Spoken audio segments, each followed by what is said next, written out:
భవిష్యత్తు గురించిన భయం, బిడ్డల గురించిన భయం, కుటుంబముల గురించిన భయం, ఆరోగ్యముల గురించిన భయం. అసలు నీకు ఇచ్చిన ఆత్మ ఏంటి? నువ్వు చేస్తున్న పని ఏంటి? నీకు ఇచ్చిన ఆత్మ ఏంటి? నీకు భయము లేని ఆత్మనిచ్చాడు ఆయన. దేనినైనా జయించగలవు. కారణం ఏంటంటే నిన్ను ధైర్యపరుచువాడు ఆయన. స్తోత్ర, హల్లెలూయా. దేని గురించి భయపడుతున్నావు? బైబిల్ చెప్తుంది నువ్వు దేని గురించి ఎక్కువగా భయపడతావో అదే వచ్చిందంట నీకు. బైబిల్ చెప్తున్న మాట అది సత్యం.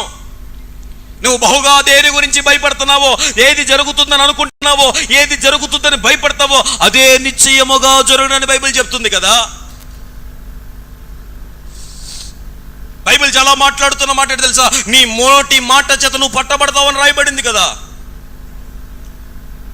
అదైద్దేమో అది అయిపోద్ది ఖచ్చితంగా. ఎందుకంటే నీ నోటి మాట చేత నువ్వు పట్టబడతావు.